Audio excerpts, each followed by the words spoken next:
Are you finished? I'm done. Are you ready? Hey, everybody. What's up, everybody? It's Bigbo here. JC in the house. Bigbo. So, I'm here to tell you about our newest sponsor. Super excited about this. Super excited. The Harbor of Hope is going to be our newest sponsor because they really believe in our podcast. They believe in our message. And Jamie over there at Harbor of Hope, you may remember her. She was on episode 13 of the last podcast. Episode 13 of our, what is that? What's that? 7 podcasts ago? This is 20, so. Yeah, 7 podcasts ago. Yeah. Jamie was on talking about her program statement, which is the goal of the agency to provide positive opportunities to all people it interacts with. Children should have the opportunity to heal and engage in a meaningful activities within the community and their families. Harbor of Hope, Inc. strives to make the safe environment for families and children and will take advantages of positive opportunities to support permanency goals and the overall well-being of the agency's clients. Harbor of Hope provides children care services and treatment services to male and female children from birth through age 17 and up to 22 if they meet the specific eligibility criteria for continued stay in their foster care program. It is the agency's goal that foster families create strong working relationships with all members of the treatment team. With that approach in mind, Harbor of Hope intends to create an environment for children that promotes healing and healthy transition to permanency. So they want kids to have a great life and have a great upbringing. Some of these kids go through a lot of things, and she really believes that first responders are a great place for these kids to go because we're stable. Excuse me. We're stable. We have groundwork. We have a work ethic, a foundation. You know, everything that kids that are struggling with life or have had struggles in life kind of need. And, you know, we're very compassionate, and she believes that getting them into the homes of first responders, whether it be police officer, firefighters, county prison guards, anything, that it would be really good for these kids. And we over here at Street Warrior Radio agree with her. And so it's going to be our goal. Like, we're looking at this more of a partnership instead of a sponsorship. Yeah, absolutely. Because we want to partner with her, and we want to try to get as many kids into the homes of first responders as possible. Like, we have our own little mission to help her get as many kids into the homes of first responders as we can. So if you're interested in being a foster parent, or if you're interested in helping these kids out and maybe even volunteering with her, because then you may start volunteering with her if you're on the fence and be like, you know what, I think this is something I want to do. Mm-hmm. I'd like to become a foster parent, and I think that is one of the best ways to help these kids. You can find her at theharborofhope.org. Yeah, theharborofhope.org. It sounded kind of weird coming off the tongue. And so we're going to have her own little side page on our website. So if you want to find out information about how to become a foster parent to these kids, you can go on our website and then click on her link, and it'll take you directly to her page. And she can do foster placement pretty much anywhere here in North Texas. And if she can't find you if she can't foster you for the area you live at, she can put you in touch with someone that can help you. And that's what it's all about. You know, even if she can't get the kids she has in her area into your home, she still would like to place a kid in your home. You know what I mean? So that the kids can help out, that the kids can get help. That's the overall goal. Right. You know, I'm super excited about this. Yeah, it's going to be awesome. She's super awesome. And so they are officially a sponsor. Officially a sponsor. Signs the paperwork next week. Boo. Boo, boo, boo, boo. Boo. Boo, boo, boo, boo. Also, this episode is brought to you by Top Notch Tactics, who provided this wonderful recording equipment that we're about to replace. Yeah. Crap ass equipment. No, I'm just joking. Fucking bargain discount shit they sent us. No, I'm just kidding. I found this shit online for $2. Right? I'm just joking. Yeah, they were God, no, this equipment is great. They sent us this letter. It was like, this is top of the line. You know, you can't find this anywhere else. Like, this ain't that middle of the mall shit. Podcasters. Yeah. I found it on Kmart. Yeah, they're like, Joe Rogan uses this shit. I was like, I didn't know that shit. Really? So, in addition to our sponsors, we also want to talk about causes that we support. Of course, the causes that we support, that we enjoy, that we think you should know about. You can find those at streetwarriorradio.com on the left-hand side of every page. But I'm going to highlight 2 of those. One of those is going to be Humanizing the Badge. You can find them at humanizingthebadge.com. Now, Humanizing the Badge, you've heard us talk about them before. We've had a couple of their content creators on the podcast, such as Mike the Cop and Deputy Hookem.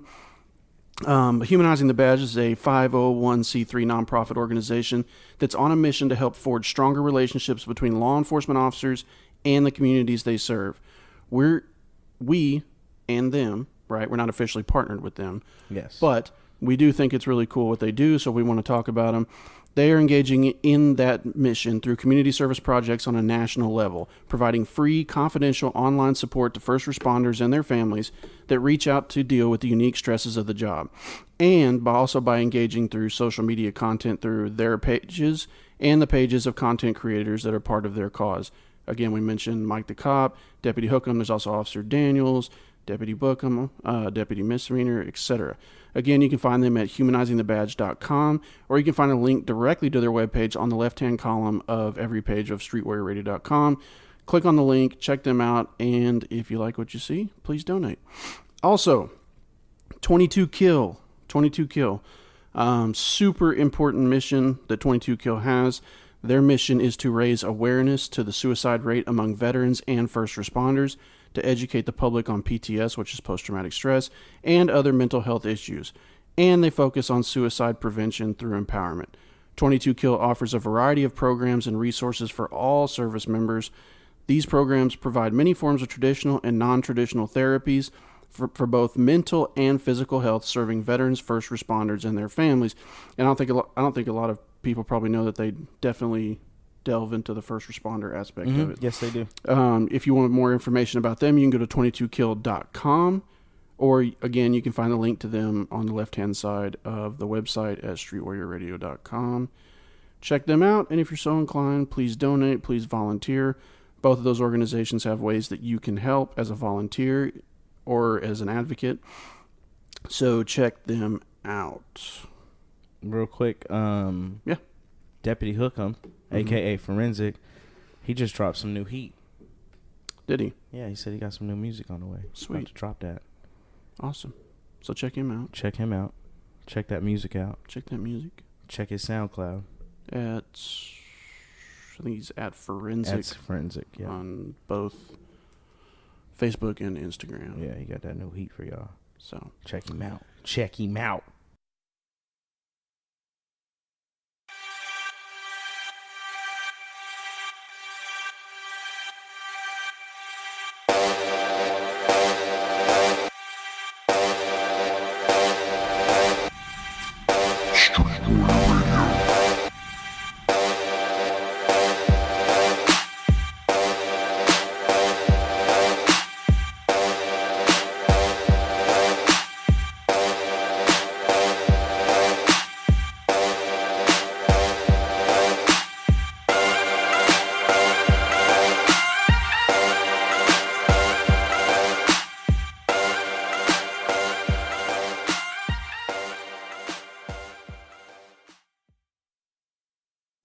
This is Street Warrior Radio episode 020 with your hosts, the Bigbo and me, JC. That's me. Chicka chicka choo. Chicka choo. Chicka chicka choo. So what's up, Bigbo? Nothing. I'm pretty upset. I'm upset. Again? What are you upset about? One, the Cavs lost last night. Well, that was expected.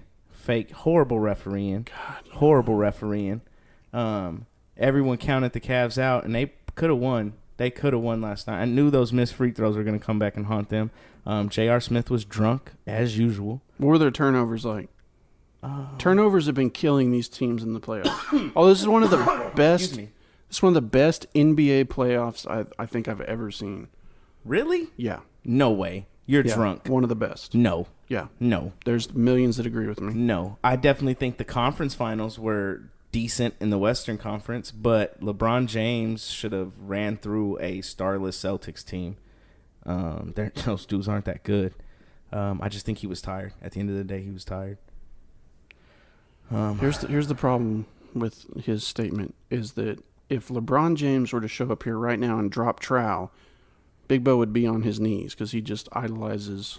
To make sure LeBron that he doesn't James. have a hernia, of course, I want him to be healthy for the game. Right. Yeah. I'd like him to be healthy.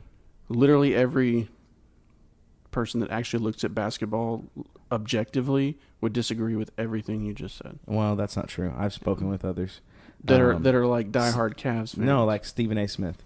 You did not speak. I with spoke Stephen. with him. You did not. I did. Max Kellerman, shout out. Didn't speak to any of those I people. did speak to them. I don't know if you know this or not, but I used to have a sports show. Yeah. Pretty successful. Used to. I got out the game. You got out the game. Got out the game. Could it be because the information was incorrect? No, negative. Oh. No, I got sued. Oh, okay. I got sued. You got sued? Yeah. Who'd you get sued by? I can't talk about it. Oh. Is it still ongoing? No. I just signed a, what do they call those? Those things where you can't talk about it. Disclosure.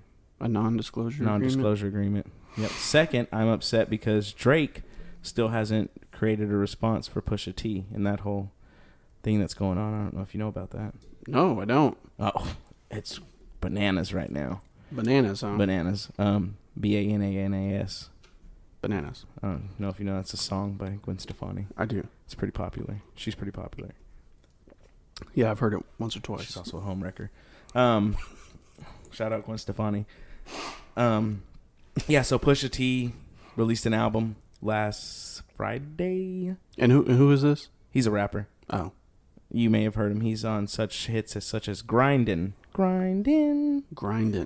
That's a 2002, 2003-ish, somewhere around there. Interesting. Mr. Me Too. Mr. Me Too. He is the president of Good Music, which is Kanye West's label. Yeah. And he popped shots at Drake. Drake responded like Jimmy John's Freaky Fast to that diss called the Doopy. Duppy, D-U-P-P-Y, Duppy freestyle. And a lot of people thought, wow, this beef is going to be over. Drake won. And then 2 days later, Pusha T came out with a diss where he accused Drake of wearing blackface, having an illegitimate child with a stripper, and being a bad dad. Okay. And that was Tuesday night. Tuesday, I believe, and we're sitting here on a Friday, June 1st, and Drake still hasn't responded. So, for all those people that are interested, and that's why I'm upset. That's my rant and rave. That's what I'm about right now. Wow. Yep. That's. How are you doing? I'm doing fine. That's great. Yeah, that's great. Having a great old time. Oh, and I'm back on patrol. Have been for the past 3 days. Today's my first day off. Back on patrol. Doing patrol stuff. I actually got out there and made some traffic stops. Did you? Yeah. Oh, it was pretty exciting. And you're still alive, so that worked out. Yeah, that worked out good. Yeah. It's part of my job. Part of my job to enforce traffic laws. Yep. It was just different, because and I spoke with this guy who was really upset at police officers. So. Oh well, that's and not I thought uncommon. I thought I handled myself very well. Well, good for you. Good for you. Yep. I'm proud of you. Yep. That's awesome. Well, thanks. I appreciate it. Wonderful. I haven't seen you out there. So because we don't work on. Well, there's that. I mean, you haven't been there. I've been on vacation. Oh, I've been on vacation. Must be nice. Which is funny because you're actually working my shift. I know, motherfucker. I know. The other day, one of the dudes from the other agency was like, "Where's JC at?" And I was like, "That motherfucker's on vacation. Must be fucking nice. Only way I get vacation is having fucking surgery."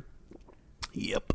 Yeah, so you got that coming up. That's coming up on Tuesday. Yeah. You want to talk about that? No, I don't want to talk about that. You sure? All I know people should actually probably be aware. No, they don't need to be aware. Listen, it's a serious issue. If you don't hear me next week, if I'm not on the podcast anymore, I didn't make it through surgery, and it's been really real. If you hear BD guest hosting, and so from now on, BD's gonna be our I hope you give me like a farewell podcast, like this podcast is gonna be dedicated to Bigbo. Oh yeah, and sure. He's gonna talk about Dick Gregory the whole time. I'll do an honorable mention for about 45 seconds or so. I appreciate that. You know what? I'll give you a full minute. Thanks. A full minute. Can I get a full minute for like 21 episodes after this? Because like that's what I was on, 21 episodes. Sure. Cool. Yeah, all absolutely. No, I respect that then. Yeah. I respect that. Honorable mention for a minute out of the 2-hour podcast. So, no, yeah, that's cool. That's cool. I think that's fair. Yeah, no, that's definitely fair. So we got anything coming up? No. We don't. We're losers. We do not have anything coming up. Why not? We should have things coming up. We should. We should. We got a sponsor. That's good. That's really good. Yeah. We need more of those. Oh, just so everybody knows, Bang turned us down. Yeah. Like officially. Even though they just, you know what I think it is? I think they're afraid that we'll overshadow them. I think so too. And here's the thing. There was actually one of our followers who actually posted in his Instagram feed and tagged us and Bang, letting Bang know. That was actually the day that they turned us down. They turned us down. So, yeah. They were like, fuck these guys. Yes. Screw these guys, you know? This podcast sucks. No, one of our listeners actually started drinking Justin254 on Instagram. Go check him out. He actually posted that he posted right here. Sweet iced tea. Bang, looking at it right now. Yeah. Because of us. That's my homeboy. Shout out Justin. Because of us. Yep. Whatever. He's a cop in Central Texas. They're missing out. They are. They're missing out. Red Bull denied us, but not because they didn't want to partner with us, but because they said that they create their own content. We make our own stuff. Yeah, they create their own content. Yeah. So they can't possibly, you know. I was like, hey, we're willing to be your content. We'll move. Throw some of that Red Bull money our way. Some of that Red Bull money my way. I'm willing to relocate, baby. Right? Let's do this. So yeah, we haven't got an energy drink. I did hit up some startup energy drink companies though. Why would you do that? Well, because they need sponsorship. We need sponsorship. It's called a partnership. You gotta aim high. Yeah, this is how one of them's called Wild Horse. Don't know if you've ever heard of it, but it's pretty legit. Oh, by the way, so last episode I was talking about that I ordered a pair of Victos boots. Yeah. So comfortable. Yeah. They're so awesome. I love them so much. I saw you took a picture of them. Yes. Yeah. Yeah. All I was doing was staring at the carpet. It's nice government carpet. I was like, I know that carpet from somewhere. I've seen that carpet before. Walk on it every day. For the last 3 years of my life. It looks life. super clean in the picture. Oh, yeah. But if you were to actually see it in person, it's There's like like so blood nasty. on that carpet. It's so gross. There's no telling what's been dragged into that thing. God. It's so nasty. So I was trying to figure out while we were sitting here BSing and wasting time, but I'm incompetent when it comes to this. I was trying to figure out how to do Instagram Live. Oh, you press the story at the top? Oh, the story? Yep. So up here at the top? Yep, where it's all those I got it. stories. I found Press it. ours. Yeah. And now there should be a little thing that says live. Right at the bottom. Stand by. Okay. Live. Yep, there it is. Oh yeah, that's weird. Yeah. And now we're live. Well, I haven't done it yet. Oh, okay. Well, No. I'm just telling you that's how you I don't do want it. people to see my hairline. No, so I'm gonna put my God, hat on. you Yeah, got it's that fucking LeBron terrible. James hairline going I haven't on had a right now. haircut, and it just looks fucking horrible. So I'm putting my. Well, I look like junk too. I really don't want to do live. I look like junk today. I don't look presentable. I don't look presentable either. God, I look like junk. We gotta give the fans a taste, though. Right? Hello. Hold on, they're checking the connection. Right? Oh, We're now live. Hup. So, this is episode 20. Street Warrior Radio started a live video feed. Watch it Yep, before sure it did. ends. So we'll see if anybody joins. If anybody joins, then I'll start moving stuff around. So Okay. anyway, so I was looking at there's Justin254. I love him. Our Bang Energy guy that started drinking Bang Energy drinks thanks to us. Bang Energy at Bang Energy. Freaking ridiculous. Don't do that. Anyway, I told you they weren't legit. no, they're legit, man. They're made by Redline. They're a Redline knockoff. That's all they are. They're not a Redline. The people that make Redline make them. Yeah, so they're just like, oh, we got extra Redline in that tub. I know what we're going to do.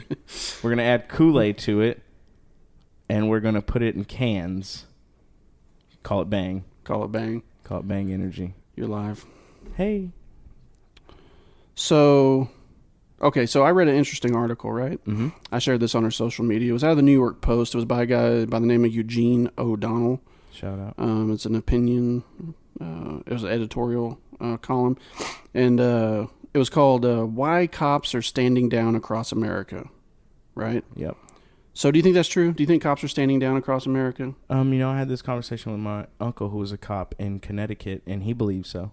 And me and him had this conversation. I would say that I think the percentage of it's kind of small, but I do believe that cops are standing down. And it's not so much they're standing down, they're just quitting. And the ones that aren't quitting are doing their job, but they're just not like, they're kind of doing the bare minimum. You know what I mean? They're not trying to actively and that's, police. Yeah, and that's the goal. That's basically the goal of the editorial. Yep. Is it's the bare minimum now. Yeah. Right?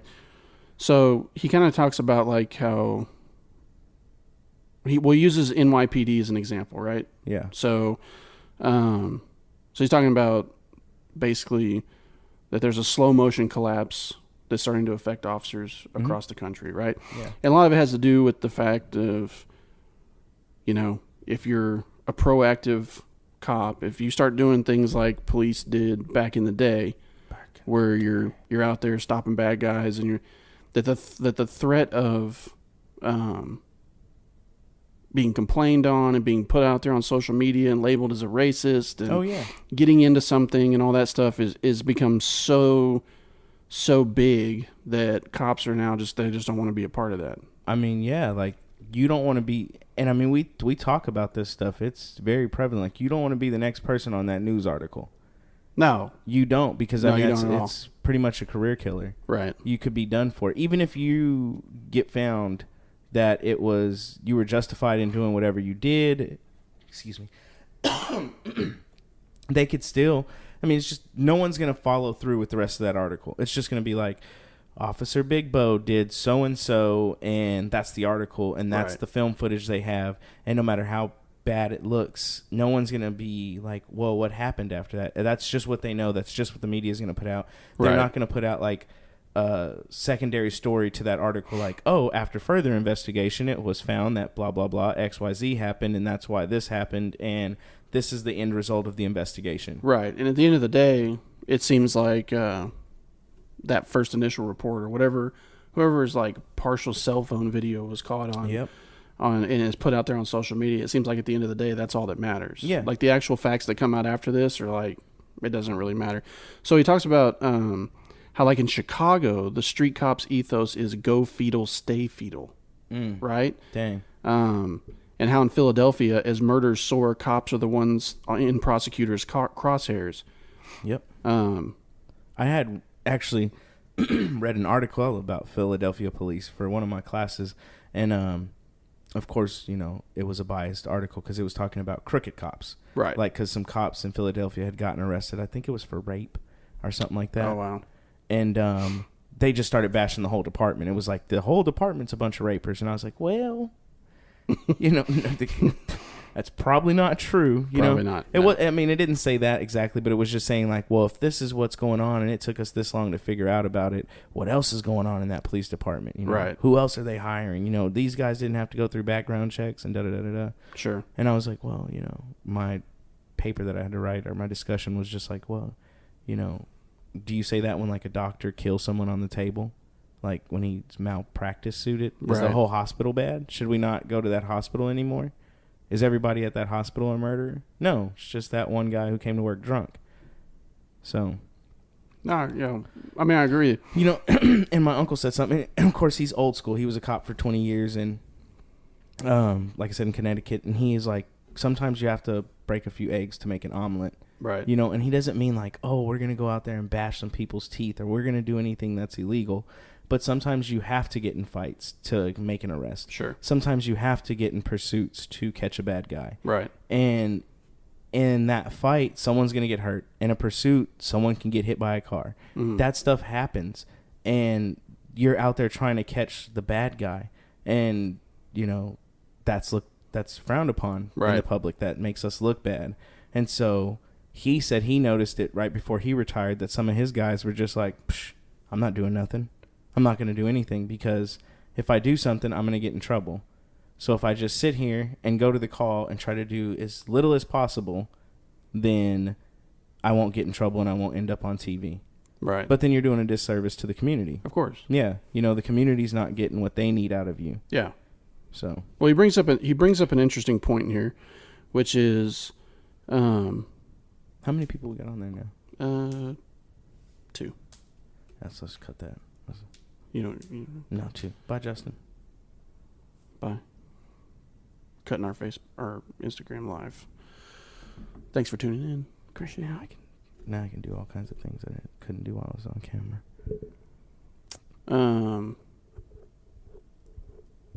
So he brings up an interesting point in here, which is uncounted millions are being spent on quote-unquote community policing, where officers socialize with a relatively tiny cohort of community residents, some seeking improper benefits from the relationship, when a lot of that money could be better used on enhanced overnight and outer borough patrols, which is he's talking about NYPD. Yeah. Reducing response times and better training for officers to diagnose and handle the 5 million calls that pour into the NYPD each year. He says, after all, most serious crimes in New York go unsolved, and they do throughout the nation, as they do throughout the nation. He talks about rearranging policing so that it revolves around fault finding is going to have grave consequences in the communities where the police are needed most. But all over the country, policing is now about avoiding all the most essential life and death interactions. And so he brings up two specific examples. 2 recent videos of public officials being pulled over, one in New Jersey and the other one in Baltimore, were seen as triumphs for the officers who remained calm and professional in the midst of a shower of abuse and name-dropping. The truth, however, is that the proliferation of video recording of cops' interactions will only increase officers' timidity. That will look like self-restraint in some cases, but overall to put law enforcement on the defensive and dull cops' instincts. What do you think about that? Yeah. I mean, those cops it makes it look great, but they're just kind of they're being non-confrontational. Right. I mean, they come across somebody that, is recognizable in the community or whatever, and, they're just like, oh, shit. I pulled over this person, right? And so they're like going above and beyond to be as absolutely, self-restraint, politically correct, the whole 9 yards. And these videos come out and these cops are immediately accused of being, racist and all that. So, they're going to sit back and they're going to look at that and go, or other cops are going to look at that and go, God, if I make that traffic stop on that dude and he happens to be of a particular, ethnic origin or minority group or whatever, and he drops a video on me, it's just not worth all the, I'm going to be labeled a racist, I'm going to be labeled all these things, even though that's not what was going on. But all people are going to see is just a snippet on social media and the accusation, and that's going to, affect me. It's going to affect my department, my family, et cetera, et cetera, et cetera. Yeah. And it's going to cause people to it already is. There's tons of examples of it. It's going to cause cops to sit back and go, I would do that, but I'm going to do what the department requires me to, right? But I'm not going to look further into this little thing because, I mean, imagine how much is missed there. With that type of approach, you have, from illegal guns to crime. I mean, to drugs to just et cetera, et cetera, et cetera. I had pulled over a lady one time, and I pulled her over, and she was a minority. Right. And she immediately had her cell phone out, and she was just like, I'm so scared. I don't know what to do. Please don't kill me. Please don't kill me. Don't shoot me. Don't shoot me. And she was just going off, and I was like, ma'am, I'm not going to kill you. I'm not going to shoot you. I just need your driver's license. She was like, please don't kill me. Don't kill me. Don't shoot me. She was just acting so terrified. And I got her driver's license, and I wrote her a citation for speeding. Right. Well, when I gave her her citation, she immediately cut her cell phone recording off, put her cell phone down, and began to cuss me out. After she turns her stuff off. Why the am I getting a speeding ticket? Da, da, da, da. I was like, well, you were speeding. So she was like, F you, you're racist. And I was like, well, I'm a minority too, but I guess, like, okay, like, all right, do you have any questions for me? Yeah, why the F are you doing this to my people? And da da da da da da. And I was like, all right, well, have a nice day. And I got in my car, and I was just like, she was really trying to use that racist card to get out of a speeding ticket. She really wasn't scared. But I was trying to hurry up and finish this traffic stop to make her comfortable and to, be like, hey, I don't want you to be scared, trying to have a positive experience, blah, blah, blah, blah, blah.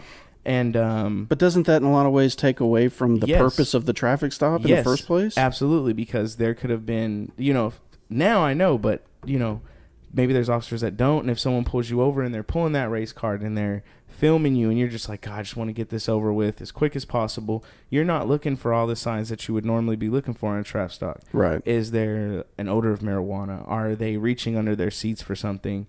You're sort of putting yourself at risk, and like you said, there could be illegal things in these vehicles, and people are just like, sort of using that, to throw cops off, and it does throw you off at first. The first time it happens, it's going to throw you off. Oh, big time. It threw me off. Now, I don't care about being recorded. It's the other part that goes along with it. Their dramatics and, they're screaming, and then it's just like, God, you know what I mean? Like, I'm just trying to make you comfortable, and I'm trying to get this over with. But there could have been things I missed there, Yeah. Yeah, of course. It's going to change your whole approach. Yeah, it throws, as they say, it throws a hiccup in your OODA loop. And when that happens, I mean, you're in my opinion, you're less likely to be paying attention to things that could potentially end your life. Yeah. You know what I mean? If there's threats there and you're just like, Yeah, I'm super glad that she was doing it to just try to get out of a ticket, because it helped me learn. So, like, now when people do that, I'm just like, okay, what are they? Because now in the back of my mind, I'm like, okay, what are they trying to get out of? Like, what's really going on? What's the underlying tone here? You know what I mean? Why are they really doing this? Right. So, I mean, shout out to that lady. She helped me become better. Luckily I was still in training when that happened too. So, Mr. O'Donnell goes on to say, the new era calculation for the police is conflict is the quickest path to extinction. Some of this was wholly predictable when people who harbor disdain for the police and resent law enforcement are allowed to pose as reformers. That's interesting. Without a debate of any kind, they have been able to tear down the institution of American policing across the country. Scratch the surface in trendy, uber-safe New York neighborhoods, and you will hear public safety and disorder concerns from more than a few. Aggressive panhandling, unreported petty and retail thefts, noise and disorder complaints, and a feeling of insecurity on mass transit accompany complaints by those in public housing in poorer communities that violence is never too far away. There's no denying that aggressive policing has led to abuse in some cases, and that's true. But often overlooked in the debate was that an accomplishment to have police departments where cops patrolled with the windows rolled down, engaging those who imperiled community safety and serenity, and where those bent on harming others were forced to look over their shoulders. This era of policing, cops grappling with festering issues, replacing the 1970s and 80s, police paralysis that saw millions leave cities behind as officials themselves acknowledged they were unable to protect their citizenry. The result of all this is that policing is hurtling to a whole new, uncharted, and largely unchosen place. One thing we know from the past is whether dealing with terrorism or day-to-day issues of crime and disorder, blindly depending on hope, can have dangerous and even devastating consequences. Do you agree with that? Yeah, I do, actually. Do you think that rolling the window down and interacting with your community makes you a better police officer? I do. Do you? I do. I do, and I'll tell you why. So one thing that I've always championed to my trainees is to learn how to drive with the windows either cracked or down, because that's the way I always do it. Man, you can throw your little whispers in there. You know I taught you that shit. And the reason for that is a couple of things. One, so to me, it's an officer safety issue. Yeah. So if you can stand it in the weather, keep your windows cracked, right? Or keep them down. That way you not only have the value of your vision, but you also have the value of sound and smells. Well, in that, you're going to be driving through your community, and there's going to be people that are going to wave at you, people that are going to want to talk to you, and that window, believe it or not, creates a barrier. Oh, yeah. It creates a barrier. For sure. It's a closed-off barrier. And if you're sitting there and you have your windows down, your arm hanging out the window, and somebody's waving at you, you can wave back, show them that, hey, I'm a human being, I'm here, I'm friendly and all that kind of stuff. I think it's important to foster those relationships. And also, when you're talking about policing a community, you want to talk about true community-oriented policing, right? Where your job is just like I talked about on the last episode when I was comparing the structure of like a Special Forces ODA to how I feel a department. You're embedding yourself with the community and you're building relationships. Yeah. Where you have to be careful in that, of course, is how far those relationships go, right? Yep. And whether or not those people, you can be friendly and professional to everybody, right? Oh, yeah.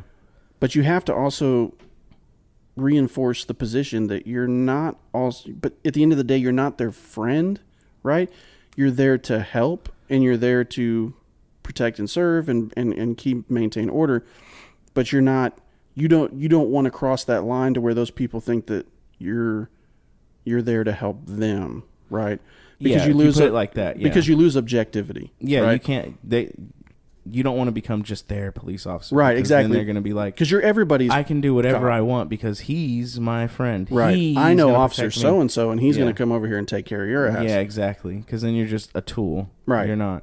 And if that situation happens where they call you over there, you have to be not just immediately on their side. You have to be able to look at both sides of the story, look at the facts, and deal with it going forward. Because at the same time as you're trying to preserve this relationship here with this person who supports you, you're also trying to not distance somebody else. And it's a balancing. It's in a lot of ways, you have to be a diplomat. Yeah, because that person's going to be like, I told you Officer JC was going to come here and get in your ass. And you're like, what?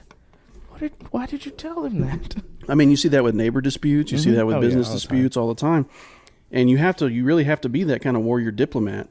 Oh, yeah. In order for you to be able to succeed. You want people to give you information. You want people to be able to trust you, right? Yeah. And you want the bad guys, but at the same time, you want the bad guys to know that, they do have to look over their shoulder when you come down the street. Yep. That they do need to be extra careful about what they do because you're going to be there to deal with the problem. Yeah. And I think that's one of the biggest things that's been lost in the whole community-oriented policing stratosphere. Yeah. We run around and we take pictures with kids and we're at this little event and that little event. We do this coffee and cops and all that kind of stuff. Yeah. And that's fine. That's fine because at the end of the day, that does build trust within the community. It builds relationships for sure. But where the pendulum's swinging so far on that side of things, we're ignoring some of the actual crime fighting and the putting a boot in some people's ass that are actually out there doing bad things.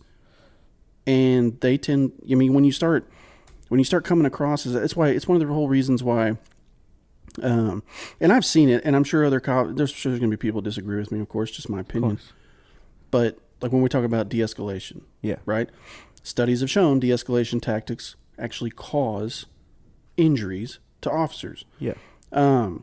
Because we're so worried about, and I really believe that de-escalation, the whole de-escalation thing, comes straight from media perception. Yeah. And the fact that there's so many cameras around, both yours and other people's, and if you're sitting there going, sir, please calm down, sir, and you're trying it has its place. It has its place. Everything has a place, but like you can't just be telling your officers this is how we're going to do it every time, because that doesn't work every time. No, it doesn't work every time. Some people you can calm down just by talking to them. Yeah. Right? And that's great. If you can avoid a fight, fantastic, judo. Right? That's awesome. BD is a good person with verbal judo. Oh, he's amazing at it. He's amazing. Amazing. He's amazing with it. That dude can talk anybody down. Yeah. And I feel like, I'm pretty good at it, and I feel like you're pretty good at it. Oh, yeah. But there are times where that's not appropriate, and we start applying those things. So you start having these dudes that are out there doing no good, they're up to no good or whatever. And they see you come along, and they know that you're not gonna break it off in their ass because, here's Officer Friendly over here. And they're going to disrespect you and talk to you however the way they want to. The problem is that they're out there committing crimes, and the other people in the community see it, right? Yeah. And they don't think you're going to do anything because they're just like, that's officer friendly. And so then we end up having a negative return on this relationship. Yep. You have to find that perfect balance. You have to be friendly enough, like you almost have to be like a parent. You know what I mean? Like you almost have to be like, I'm here to help you. I want to be cool with you, but at the same time, if you do something wrong, you're gonna face consequences. In my opinion, you just have to have a professional attitude. Yeah, right? You have to know when certain things are gonna work. Like if I start talking to someone and I'm trying to de-escalate them, and I know that's not working, I can flip it real quick, just like that. Like, okay, well, fine, that's not gonna work. We're gonna go right here now. We're gonna take it up a notch. Yeah, you gotta when you see that works, that's when you can be like, okay, that worked. Right. Let me see if I can bring them back down so that we can just talk now and I can get off this tier. We can both leave this floor and go to the floor below us. Yeah. You know what I mean? But you can't just be like, I'm only going to use de-escalation of force. I'm only going to use my words. I'm only going to talk to them because that's the only thing that works. Nope. They're just upset and having They're just upset. And everyone has a bad day. I have bad days. Yes, you do. And today is not the day. I'm going to center myself. Yeah. Yes. Sir, let's try breathing techniques. No. Just breathe like I do. Lamaze. You know, I mean, but you want your community to look at you as one. They know you'll bring it. Yeah, they won't. Yeah, you want them to know that if you need to, you can flip that little switch, and that little dude in the back of your head that lives back there, that you keep locked up for special occasions, that guy can come out and he can take care of business. Yeah, that's real talk. But you also want the bad guys to know that too. Oh yeah. And it doesn't mean you have to be a dick to everybody that's a criminal. No. Right? But if they start escalating that conversation, you need to be able to shut it down as quickly as possible or escalate to force if so appropriate. And you have to know that, you know, this is for anybody that's looking to get into law enforcement, the bad guy will try you. Oh, yeah. He's going to try you. He's going to try to pull your card. He's going to try to punk you. He's going to try to scare you. Mm-hmm. And they're like sharks in the water. And as soon as they smell that, they're just like, I've seen it on their face. As soon as they think they have someone, they're just like, yes. Especially a new guy. Yeah, especially a new guy. Oh yeah. And I've seen officers, brand new rookie officers, get in that position and freeze up. I've seen grown ass adult male officers get berated by a suspect and start crying. Oh my gosh. That's bad. You can't have that. No, you can't have that. It's why it goes back to, I think, one of the extremely important quality in a police officer is asking the question, have you ever been in a fight before? You ever lost a fight? You ever lost a fight? You ever been punched in the face? Yep. You ever had relationship problems? You ever had family problems? You ever had any of these things that help you, that you've gained personal experience off of, that allow you to, I've been in a verbal argument before. Yeah. I've been yelled at before. Mm-hmm. Because you have some people that come that have never had any of that crap. That's horrible. They've never had any of that crap. I've seen training the first time I think we went to that dude's house and you were just like, didn't say anything until after we left. You're like, I was just wanting to see how you're going to act when that dude tried to punk you. And I was like, yeah, nobody's going to punk me. We're not doing that out here. But you had military experience, you had life experience, you had, all those things to bring into the equation in order to deal with it. And you were able to recognize that and draw off of it. Yeah. There's a lot of people that don't, and there's certain people that grow up in perfect households. And that's not a bad thing. And it's not a bad thing. But this may not be the job. Exactly. And some people can get over that hump, right? Yeah. But you need somebody with life experience, right? And if you're going to be that cop that grew up in the land of milk and honey, you should probably go try to work in the land of milk and honey. Right. You should not try to work in Compton. No. At all. No. Pull your card quick. Real fast. Real fast. Real fast. Hey, what's up, blood? Set you claim. Excuse me? Set? Set a what? Set of dishes my grandma had? You better get out of here, bud. Better knock it off with those shenanigans. Bubba. I will wave my finger at you. You better stop. Don't make me pick that radio up. You already know.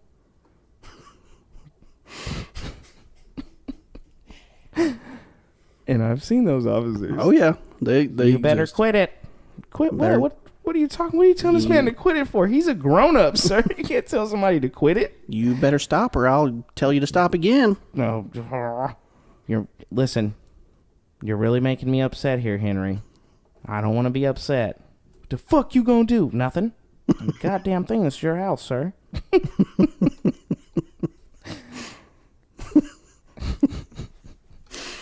It's sad though because it's real. It is real. It's seen it. Yeah. I watched a rookie officer one time get berated by this dude that was like, I mean, he had that reputation, right? And if he smelled new blood, he was gonna test you, right? Yeah. And I let it get to the point where the officer started sniffling and his eyes were filled with water before I stepped in. And then as soon as I stepped in, though, because I had already laid those boundaries down with that individual at the very beginning. Yeah. He didn't even, he was done after that. Yeah. He was done. Hey, chill. Because there was a basic level of respect there, yeah. Right? But that particular officer he continued his law enforcement career with his timid personality, right? Would fall into the trap of what that article is talking about. He would have fallen right into it. Yeah. And that starts to become the new standard of policing, because you start bringing more of those personality types in. And because some of it's generational, some of it's not. Some of it's not generational, but some of it is this is a business. And so you have a CEO and a chief who is the owner and operator of the brand of the police department you work for, and his job is to sell his brand to the community. Right. And a way to sell his brand is to bring in officers that look like, act like, and sound like a certain way, because they think this is good, because that guy's not going to end up on TV. Right. That guy may not end up on TV for hurting someone, but he may end up on TV for getting shot. Right. Because he can't handle certain situations. Right. And it's all about teaching people. You have to, to me, it always comes back down to training. And we've had this conversation. I think training and leadership. I think almost anything can be fixed with training, because if someone just doesn't get training, and then remedial training, then they're never going to get it and they shouldn't be here. Right. But if you can usually train someone 1 or 2 times on something, you're like, okay, they can get that. They can get that. And if they don't, that's okay. It's okay. It's okay. You know why it's okay? Because if they're not getting it, if they're not that type of person, you're potentially, with them leaving, potentially save their life at some point. Yes, absolutely. Right? Because you don't want that timid officer that has very limited life skills, has done the basics, and then you on top of that, you're reinforcing these de-escalation tactics, and you've swung to the extreme left side of community-oriented policing, and everything's just happy and friendly and blah, blah, blah. And that's the environment that he's developing in. And then he's going to get challenged by that one dude one day, and he's going to get hurt. He's just not going to know how to handle it. He's not going to know. He may possess the basic skills to handle it, but he's not going to be there mentally. I have been radioed by an officer that didn't know how to handle an unrowdy crowd. And I was just like...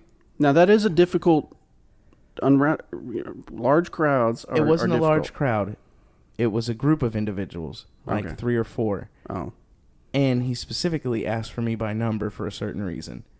And when I get there, I was like, this isn't good, because these people are going to be pissed that I just showed up because you couldn't handle them. This is bad. And they're going to remember that and the next time they see him. And they did. And they were just like, he's a pup. And I'm like, yo, calm down. Like, he's still a man at the end of the day. You don't want to disrespect him. He didn't he disrespected me by calling you here to handle me.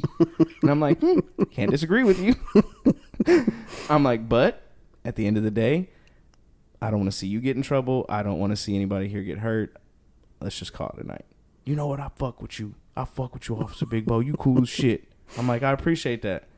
I too return the fucks with yous. Right. You know what I mean? Yeah. And you got to do that. And I just don't think some officers just don't know how to handle that. They because don't like you said, they've never been trained on that. No. They not were to mention brought that, up in that sort of they don't have environment. that life experience. No. Because you want to be able to have somebody that has some life experience, that's had challenges, that maybe even didn't grow up in a great environment, and then you take that training and you mold them. Mm-hmm. Yeah, for sure. You mold them and you teach them how to channel it, and they can draw off that experience.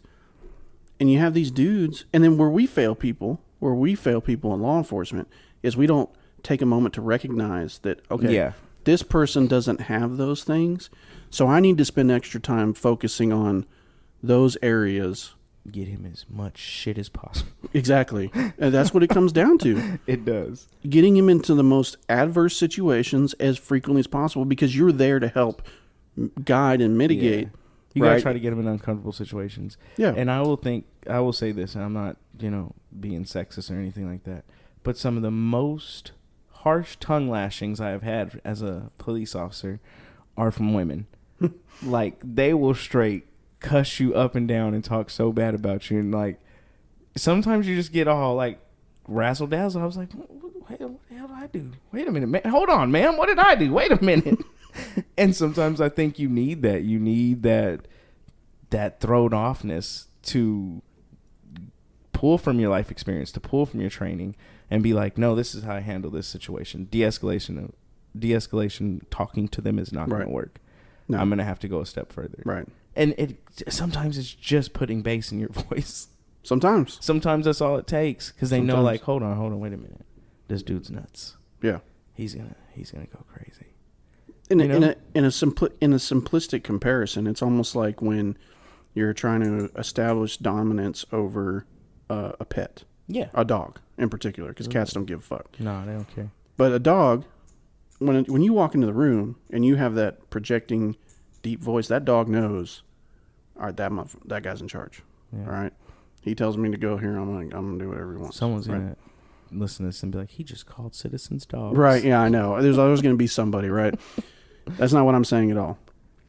It doesn't matter that we're explaining this, because there's still going to be that one person that says, Officer JC, he said that you have to treat people like dogs. No, that's not what he said at all. It's a comparison in the fact that in that particular situation, you have to establish some dominance. Yeah. You have to. You can't be submissive to aggressive people.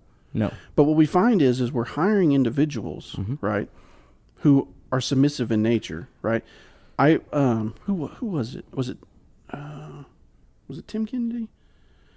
What'd they say? Tim Kennedy. I think it was Tim Kennedy, but it wasn't on our podcast. It was on another podcast, I think. Talking about go listen to that Tim Kennedy podcast. The poster child. It was actually Tim Kennedy and Mike Simpson's podcast. Okay. Sheepdog Response, talking about how the ideal law enforcement officer today is the beta male. Yeah, for sure. How the alpha males of old are being phased out yep. because it doesn't fall in line with the quote unquote community oriented imaging, which is exactly what you were talking about. When if I hire an officer that looks a certain way, that acts a certain way, talks a certain way. Let me ask you this: do you think it's because that CEO, that chief, has let the voice of the people get to him a little bit, and he's a little bit out of touch, or do you just think that's the way law enforcement is going? I think it's a combination of both, to be honest. Where I think you have a breakdown in the institution is, and this is just one facet of it, but you have this, there was a debate a couple of years ago that still pops up every once in a while, and it has to do with the warrior mindset, or being a warrior versus being, what is it, the guardian, right? Yeah. The guardian protector. Yes. And how cops shouldn't have warrior mentalities. They should have a guardian mentality, right? Yep, I remember that. And I think that's like right when I came into law enforcement too. Right, and it falls. I think it falls under the whole sheepdog argument, right? Mm-hmm. Which Dr. Mike Simpson, Tim Kennedy, I love y'all, like completely. But the whole sheepdog concept, Colonel Grossman, Dave Grossman's sheepdog concept, where you have the sheep are the people, right? Mm-hmm. The wolves are the bad guys, and then you have the sheepdog, who is protector of the flock but has wolf qualities in order to deal with the wolf. So I think, and I could be wrong, somebody out there correct me if I'm wrong, but I think that whole warrior versus guardian mindset, right, comes from that whole deal, okay? So... Well, no, because I think the sheepdog is both. And that's what I think. No, but the sheepdog is because the whole guardian. He's the protector concept, of the sheep. He's the protector of the sheep. So and he only shows his teeth to the bad guys, not to the good guys. Yeah, the skewing of the argument is in the perception of the word warrior versus guardian. Because if the cops aren't warriors, they shouldn't. They're not out there fighting wars. They're not fighting insurgents. Right. That's the military. Okay. In my mind, it's all the same. Okay. Yeah. Cops have to have warrior mindsets because warrior mindsets keep you disciplined. They keep you on top of your shit. They keep you in the fight. And when the fight comes, you're dealing with it in the most... You're putting that fight down as quickly as possible. You have to have... Because you have a warrior mindset does not make you unapproachable. It does not make you this loose cannon. It does not make you this danger. No. Because we're not out there, dropping 30 rounds into, Taliban running down the street or anything. It doesn't mean that.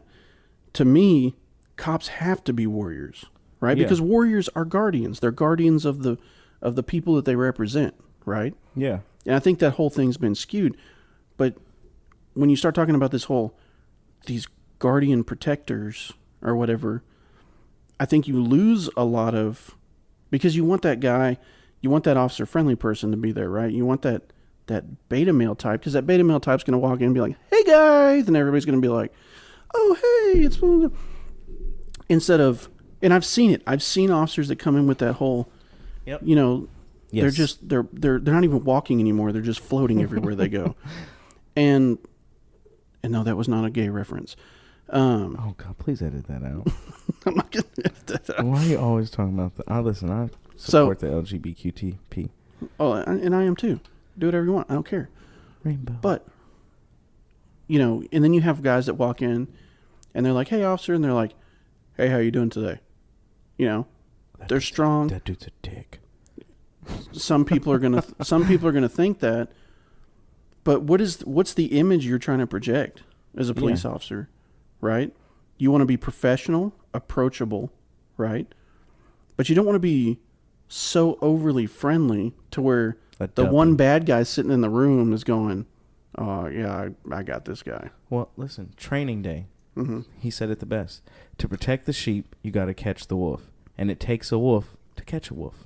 Right. That's true. Yeah.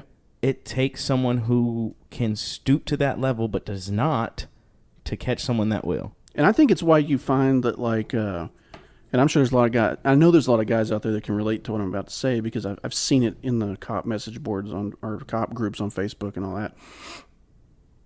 Guys that tend to be more alpha, guys that tend to take on more of the warrior mindset, that tend to be more of the, what's now, quote unquote, the old school, right? They tend to have problems in police departments that have shifted so far in the spectrum of community-oriented policing where they don't want that. No. They don't want that. And those guys struggle, right? But you need those guys at the end of the day. What's funny to me is since the scale down in Iraq and Afghanistan, you have a lot of military guys getting out who still want to be in that environment, and so they pick law enforcement. Right. And they come into law enforcement and they're like, oh, this ain't what I thought it was. Right. And they have troubles adapting to that, and they get out very quickly because it's not what they thought it was going to be. No. It's not at all. Like, I thought it was going to be something totally different. But I was able to adapt to what it actually is. Right. And continue like, okay, well, you have to, it's just hard because you're playing by a different set of rules, but you're playing on the same field. So I'll compare it to like football and rugby. Like, being in the military is more rugby. Right. It's more, sure, we're just going to go after it. We're going to get the ball. We're going to score the ball. And then being a police officer is more football. Well, hey, wait, you can't do that. That's pass interference. You can't do that. That's unnecessary roughness. Right. You can't do that. That's a choke collar. And you have to just learn how to play both games. Sure. You know what I mean? And some military guys just can't. And at first, I was like, oh, this is really different. In the Army, you could just go in there. Yeah. And policing. There's a bad guy behind that door. I can kick that door in and I can shoot him. I can get him, and he's going to pay for what he did. In the police world, it's like, there's a bad guy there. Well, freeze the scene. I've got to go ask a judge if we can come in here. What? For what? Well, he has rights. What rights? He's bad. No. He's got rights like everybody else has rights. Well, that's not fair. What about the people he hurt? Well, they had rights too, and they'll all see their day in court. What? This is ridiculous. But the system's set up that way because it works. Of course, right? It does work. I agree. But I'm just saying, and it has to be that way to prevent. It really has to be that way to prevent the police from chaos, being an occupying force and doing whatever. Right. Yeah. You see it in all those dystopian type sci-fi movies where the security forces and the police are all, they just, everybody's scared of them. They do. You see it in countries around the world. Yes. I mean, you really do. That's what makes us so special. You can see it in Mexico. Yeah. Okay. You don't have to go very far right next to see door. it. Yeah. Those police officers do what they want. Right.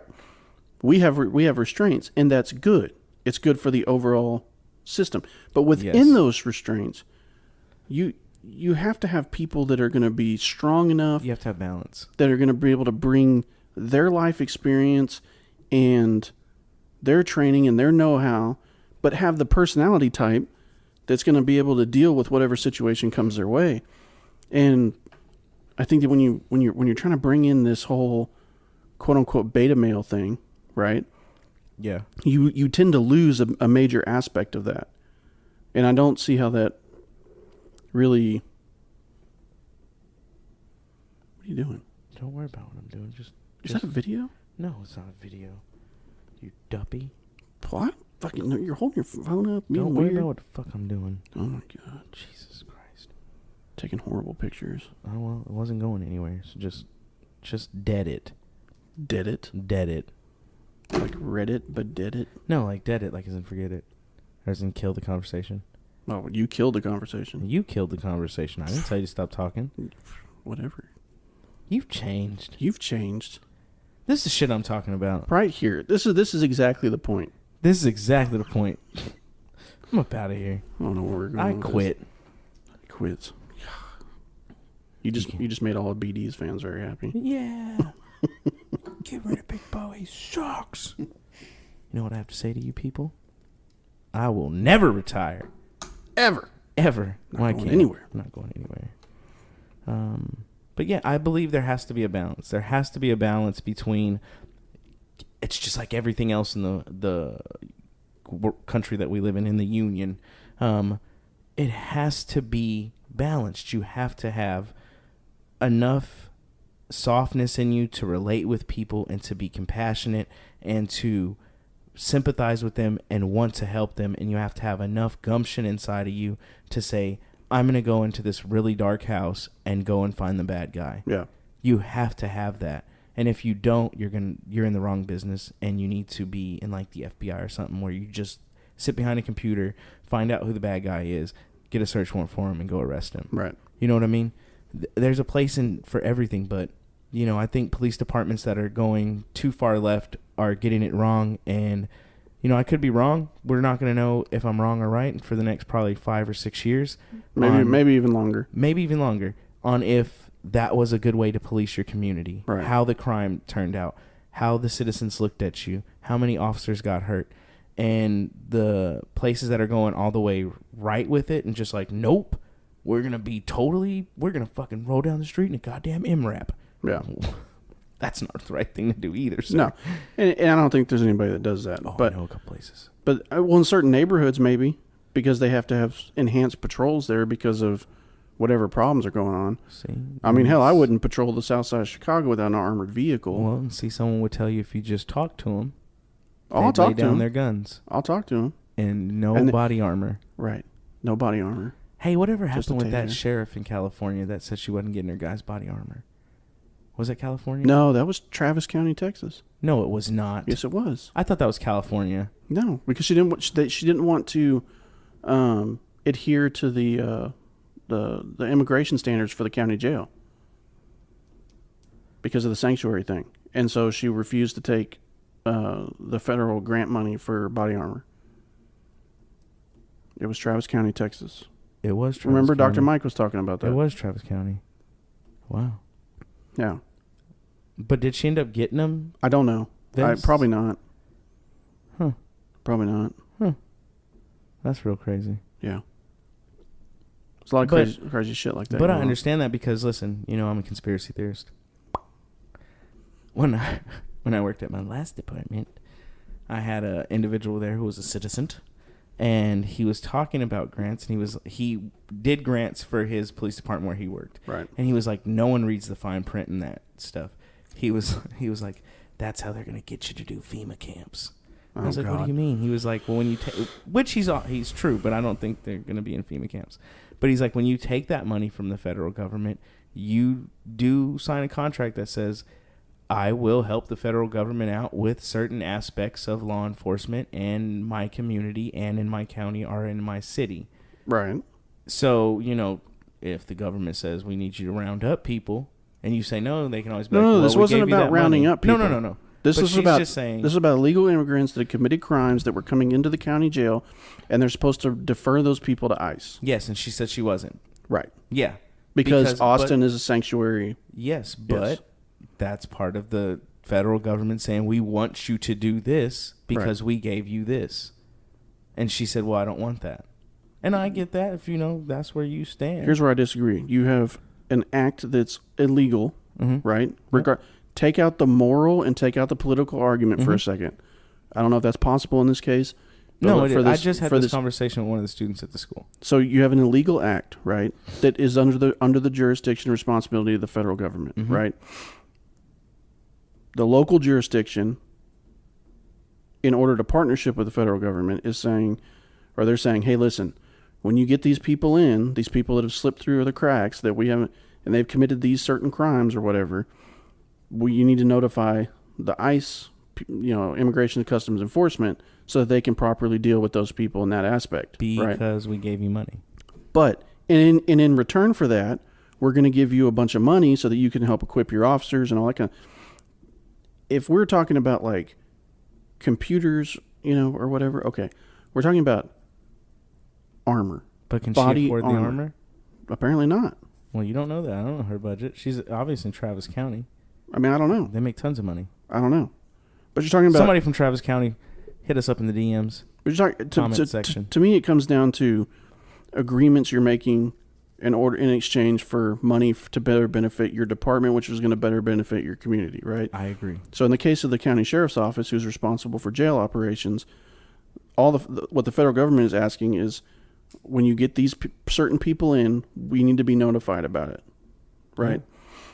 And by them saying no, because politically we disagree with you, whether it's illegal or not, we disagree with you, so therefore we're not going to do it. The federal government's saying, okay, well then we're not going to give you the money for that, right? I mean, so she was elected to represent the and people, that's a choice she makes. If that's what the people want her to do, then she should do it. Well, I'm just saying. She's also elected the sheriff, and the sheriff takes an oath to uphold the law.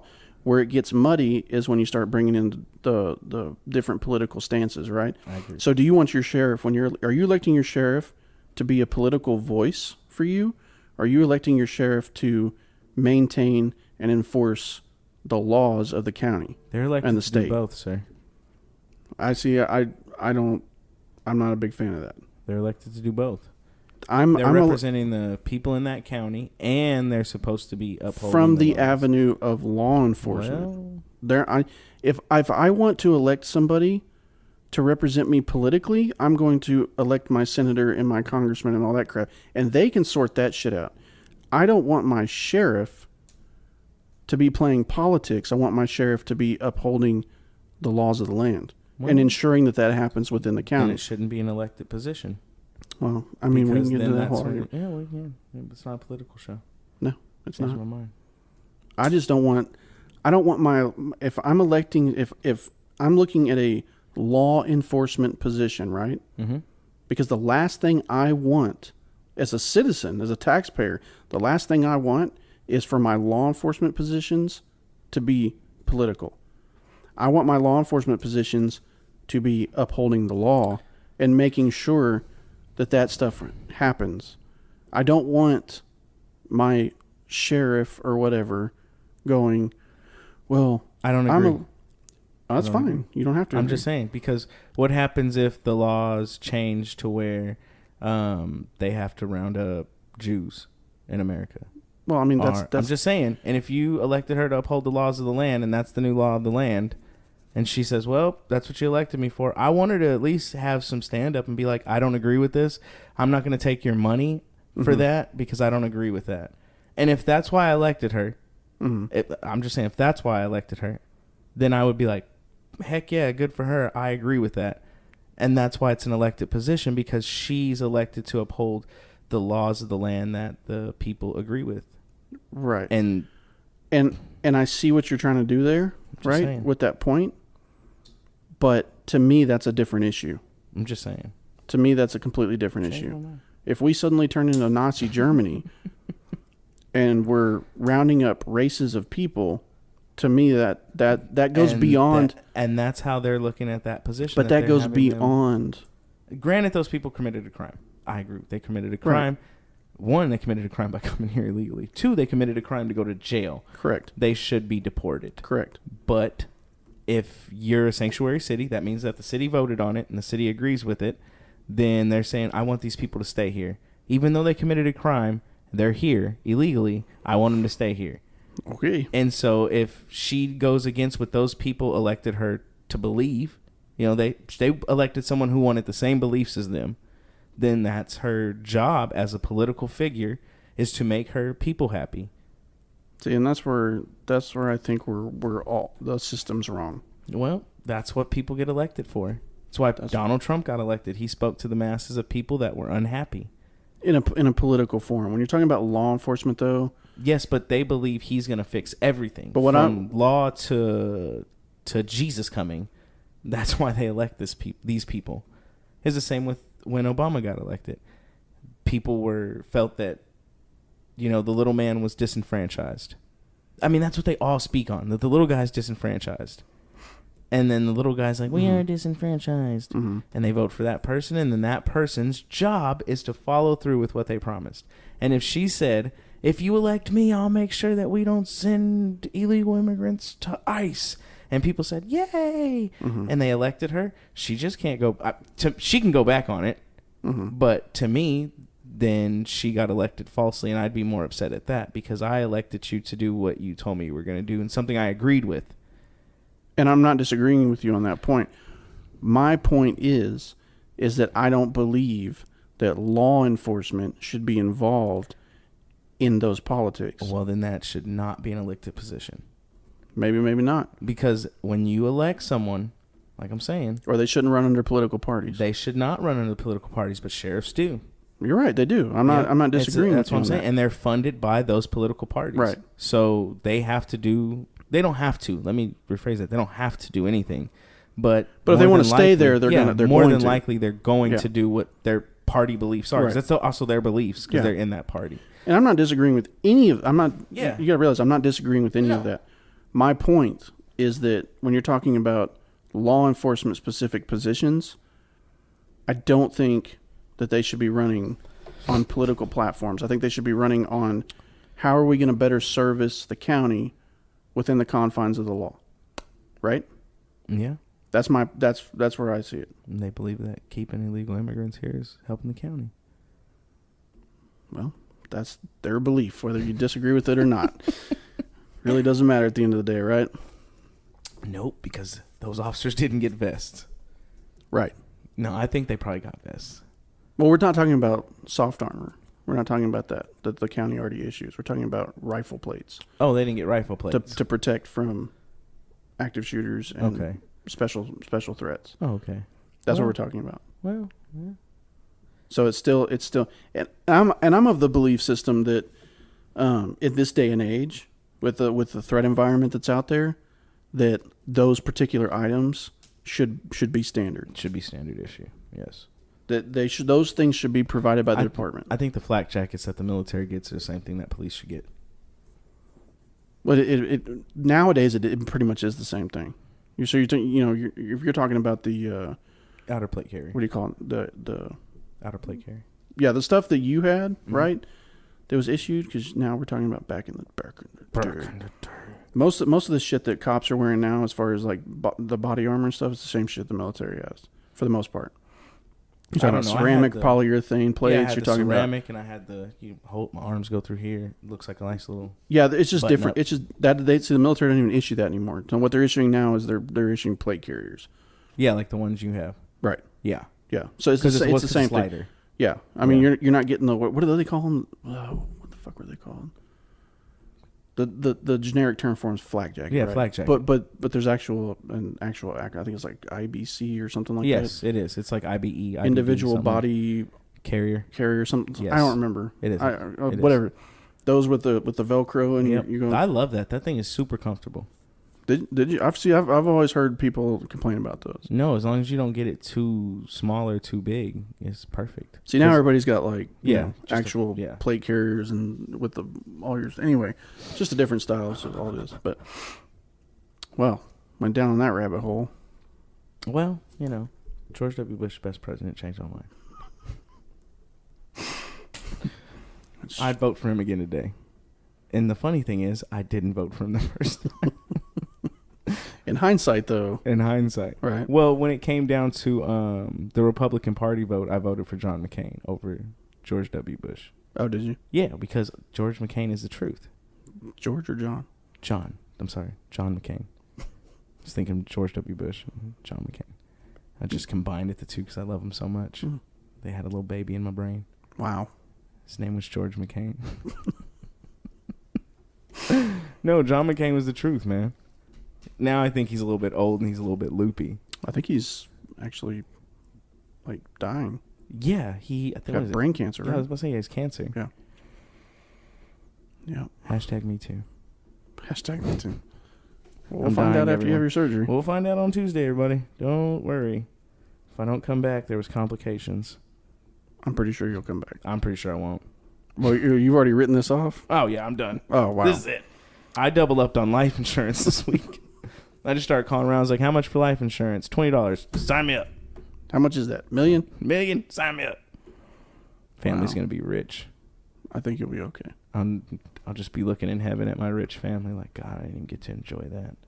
I think you'll be okay. Sort of like that dude that defended OJ. What's his name? Shapiro? No, he's Cochran? still alive. Nope, he's dead. The other one. The Kardashian. Oh, yeah. What was his name? Bob Kardashian? Robert Kardashian? Robert. Bobby. And he just looks down at his daughters and like, God, I didn't get to enjoy any of their greatness. Look at Kim. Look at Kim just being an amazing mother. Oh, God. Them dating celebrities. God, I missed out on all that. Yeah. I took $17 million out in life insurance. Total. Like over like 15 companies. Now, this is the great thing, though. So if I make it out of the surgery, I'm just going to call them and cancel them. Right. So, but if I don't, everybody's rich. I'm pretty sure you're going to put you in there somewhere, too. Thanks, I appreciate that. Not a problem. I'm pretty sure you're going to make it out of the surgery. Pretty sure I'm not.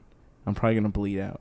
That's my fears. I'm going to bleed out. I mean, I don't think that's going to happen. I'm pretty sure it could. I saw it on an episode of Grey's Anatomy. You're having a hangnail removed. It's going to be okay. I saw it on an episode of Grey's Anatomy. Oh, my God. That show, they kill everybody on that show. Well, they have to keep people watching it. God, it's so sad. So the first episode of Grey's Anatomy I ever watched, they killed a kid. And I was like, this fucking show is bullshit. Were you crying? It's a child. Almost. Wow. Almost got me. Wow. And then I was hooked. I was like, who are they going to get killed this week? They did bring someone back from the dead, though, on the season, the preseason finale. She was, like, frozen.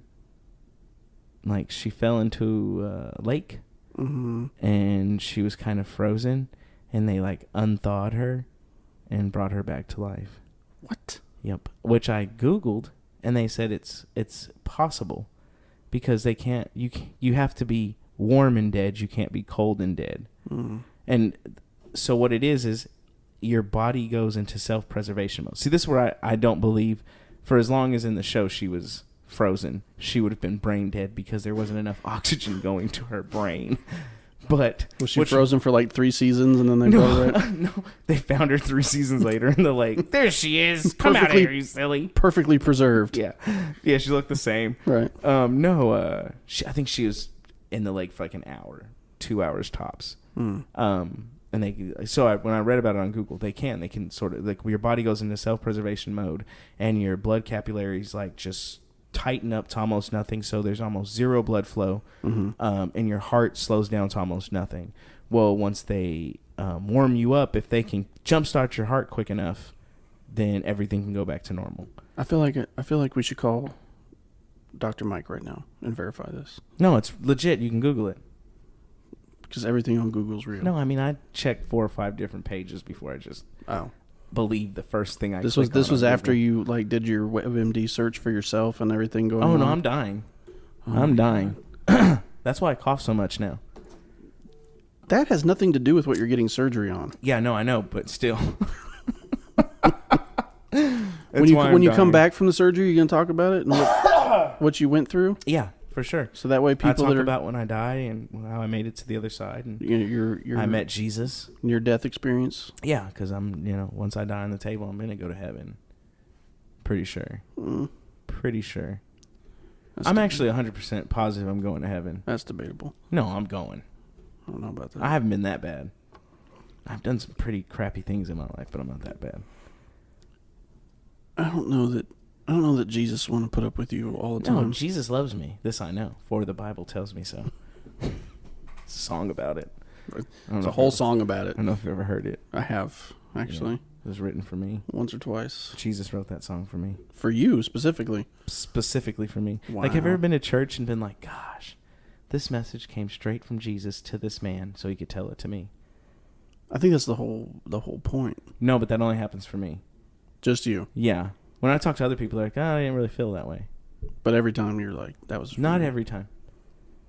Not every time. It's like 79% of the time. Probably those other 11% of the time, 21% of the times, they're for the other people in church. Not for you, though. Not for me. Sometimes I'm like, oh, okay, Jesus, well, I really didn't need this one, but thanks. Thanks for the info. Thanks for the info. I appreciate that. Thanks for the pamphlet, Jesus. If it comes up at some point, then, then I'll know. I'll know. I'll know it was actually for me and not those other 21% of those guppies in there. Wow. That's how much Jesus loves me. He's kept me alive this long. Through that's, believe in miracles, that's right there is a miracle. Listen, there was one time I was driving in a car with some not stand-up people. Imagine that. 2 of them I was related to, and they still weren't stand-up people at that time in their lives. And the driver may or may not have been intoxicated on some intoxicants that were extremely illegal. Of the non-alcoholic variety? Of the non-alcoholic version. I'm talking extremely, like, you get some years in jail. Yeah. If you get caught with this stuff. And we're listening to a Joel Santana CD. And we're just rapping along. And I'm with these people, and I'm like, these are some bad people. I probably shouldn't even be in this car. Is that when you got your gang tattoos? It's not gang tattoos. Shut up. And he's like doing 150 on the service road. That's smart.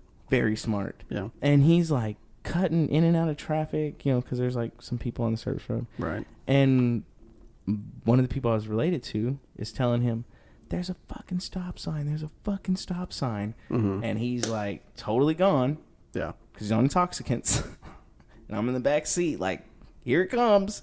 What intoxicant was this? I can't say. I'll tell you off air. And he pretty much blows through the stop sign, and a semi-truck just missed us. And there was cops like coming down that road we blew the stop sign on that were going like somewhere else blowing their signs, and we thought they were for us. Yeah. And like, so once he blows the stop sign, he's like, we gotta make a run for it. I'm like, holy fuck, I should have never gotten this goddamn car. And they went somewhere else, and he was like, yeah, fuck police, better not pull me over. I was like, dude, this dude was ready to shoot it out with these people. Wow. Yep, that was one of my near death experiences. And so now you can bring that life experience into your law enforcement career. I can, because if I see someone blow a stop sign doing 150, you better believe I'm going to be like, hey, can you start another unit this way? Because that dude's high on intoxicants. About to be in a shootout. Dude, he probably would have gotten in a shootout with the police. I guarantee it. He was nuts. Wow. He was a vice lord from Chicago, like a 1-star. Had the little moon and star tattoo on his belly and everything. He was nuts. Great guy, though. Oh, yeah. No, he's a stand-up dude. Super great guy. Stand-up dude. Stand-up guy. Yeah. Really great guy, because he was like one of the main people like, this shit ain't for you. This ain't the life you need to live. You need to graduate high school. Do something for yourself. And I was like, you think so? Yeah, nah, fuck no. Nobody need to live this shit. Drugs are bad.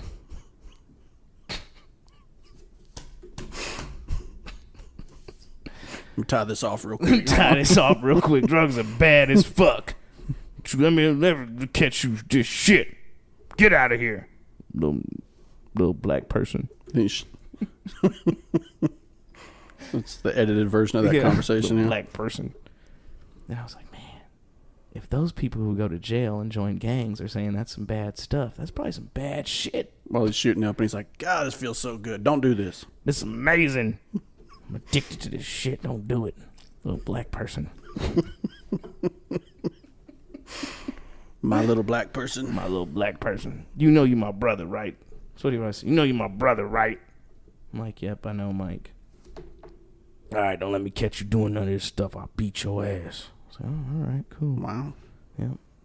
There's going to be some people that knock on the door that need to come to the back bedroom. Let them in. Don't ask questions. Don't ask them no questions. One of them's deaf, so don't say nothing to him. That's a true story. Wow. One of them was deaf. Don't say nothing to him. He's a little black person with the glasses. You know when someone tells you somebody's deaf, like you just like overcompensate with your hand gestures. So I was like, come in. Over here. Hello. Hi. He's in the bedroom. Yeah. He's a deaf dude's like, okay. It's like, all right. What do y'all do? Come back here, little black person. That was my childhood. Wow. Unsupervised. Completely, apparently. Totally unsupervised. My cousin who was involved with that person, like, years later was like, dude, I'm super sorry for involved. I should have never brought you around that stuff. I was like, nah, man. If you wouldn't have, who knows how it would have turned out. Right? I probably would have thought that shit was cool instead of super lame. And gone straight down that road. Straight down that road. Yeah, so. Wow. I should have definitely died that day. But now you have another opportunity, apparently, with your upcoming surgery. Oh, yeah, no, hands down, I'm probably going to die this time. You're not I think I've been die. just cheating death. Stop fucking with the boom I'm arm. so sorry. Stop it. No, I really think I've been cheating death like that. What's that movie? Final Destination? Mm-hmm. So, that's my life. That's your life. That's great. That's wonderful. All right. So hey, you want to hear some good news? Yeah. Got an earnings statement from Amazon. Shut the front door. Dude. I wonder if someone's going to hear that and be like, what did he mean by little black person? There's going to be somebody out there that's going to be like, what? What is that? Just in case you guys didn't know, I am African American. Yes. So. Yes. So he's allowed to say those things. So Mike was he was black and Filipino, and he was like 6'3", 280. Jesus. Huge dude. He just recently died, apparently, my cousin told me. Really? Yeah, she said he recently died. It's like she sent me a picture of him like a couple months before he died. Okay. Oh, he looked horrible. Drugs? Oh, yeah. Hands Still down. Just couldn't get... Yeah, I mean, he's a drug addict, but he looked horrible. Really? Yeah, he was just like super, super skinny, and he had all these black spots on his face. Jesus. His hair was falling out. That shit is... Yeah. Man, I'll tell you what. Drugs are bad, okay? Drugs are bad, okay? Now, why is this doing this now? What was our leave earning statement? Well, now it's telling me... Oh, that's why. Hold on one second. Yeah, Jeff Bezos. I got to change the date range. How many people you think are still listening to the podcast at this point? No, everybody's tuned out. You think so? No. What's cool, what I like about this is you can go back, like, through custom date range. I like seeing what people have ordered. Okay. That's fun. Do you see what I order? I don't know. It doesn't tell you who. It just tells you what. Good. That's not me with the lube. It's Photoshop, but it has to be. Data visualizer and designer Robert Simon. It's from NASA. What do you want about? Flat Earth. Damn, somebody got a shock collar for their dog. That's weird. I mean, they work, but... Was it you? No. Dang it. Hey, whoever ordered the vitamin D3 coconut lubricant, good on you. It's not me. That's weird. It was not me. No, I'm just kidding. Nobody ordered that. But did they? I want to know who ordered the Nerf Super Soaker 3-pack set. That was me. Was it? Nope. Oh, well, fuck.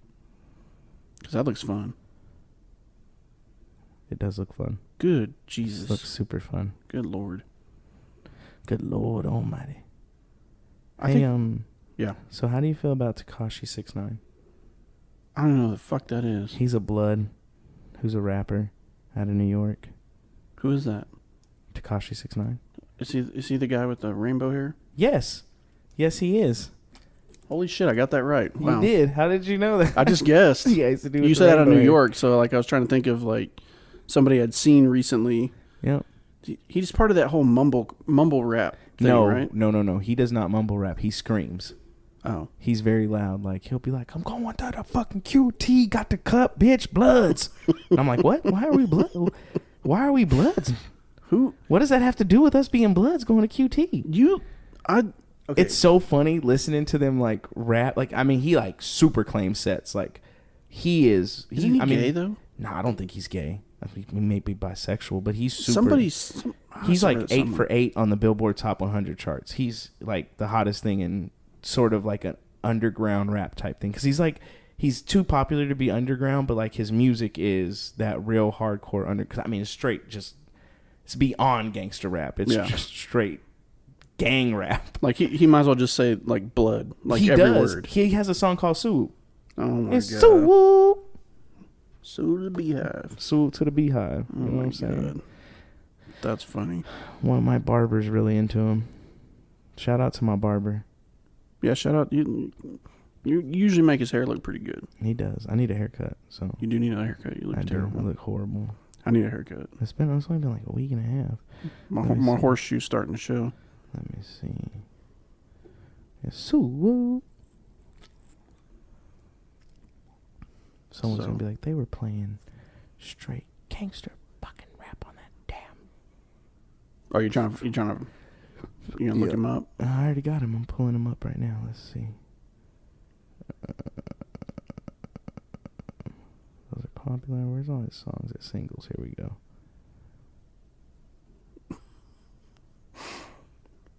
Dead air. I know, right?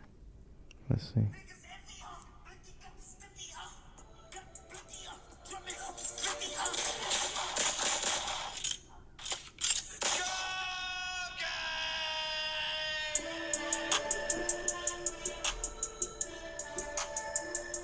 I mean, she's straight.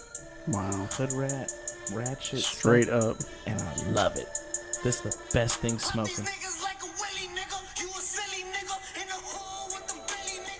He just, I told you, he's too popular to be underground, but it's too just gutter to be.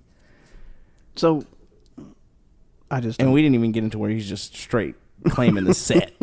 Because we can't. He just goes bananas after a while. And he's just like, blood gang, brrr, so it's just like, oh Jesus, wow, oh my God. I'm waiting for the Crip version to come out though. That's gonna be great. That's gonna be great drama. That'll be out of like L.A. or something. He's out of he says he's out of New York, allegedly.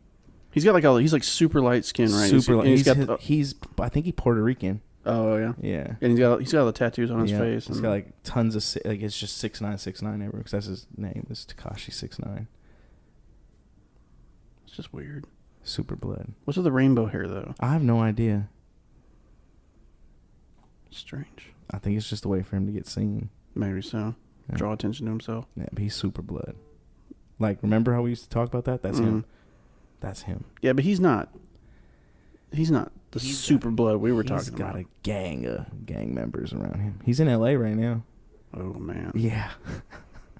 He's in LA and he's just talking. Some of those reckless. guys, some of those guys just they can't let it go. No, I mean, first of all, I don't really think we're totally off, and I need to hairpin go.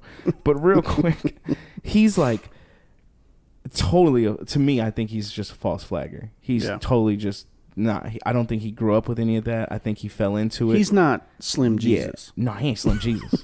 Slim Jesus was truth. I love Slim Jesus. Me too. Anyway, find us on Instagram. If you're still listening to this podcast, find us on Instagram at streetwarriorradio.com.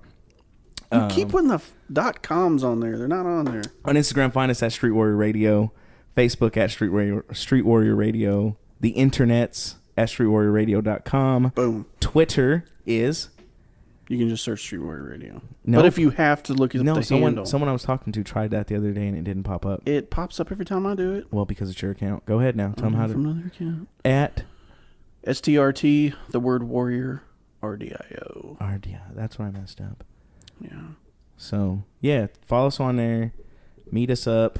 I want to thank everybody for listening and continue to listen and help support us. Thanks, guys. Bigbo out. Salute. Salute. So, also, you can find us on iTunes, Google Play, TuneIn, Stitcher, Spotify, iHeartRadio, and most other podcasting apps. Whoever you listen to us on, please rate us and review us. That helps us out, helps support the podcast. Also, if you want another way to help support the podcast, you can go to streetwarriorradio.com. On the left-hand side of the page, under the Great Causes, there is an Amazon link. You can click on that. That's our Amazon click-through store, and you can do all your normal Amazon shopping through there. Percentage of your purchases get thrown back at us to help us support the podcast. Doesn't cost you anything. Super free and easy. I think that's it. Yeah. So, I guess with that, I'd like to thank all of our military personnel throughout the world, making the sacrifices, keeping us free. To all of our first responders, our police, fire, EMS, thank you for what you do. Keep your oath. Remember to always do the right thing. To the families of our first responders and military, thank you for the sacrifices that you make and the continued support. And to everybody else out there, we appreciate what you do. We appreciate you. And it makes the sacrifice, it makes the service, it makes it all worth it. And with that, Street Warrior Radio is out of service.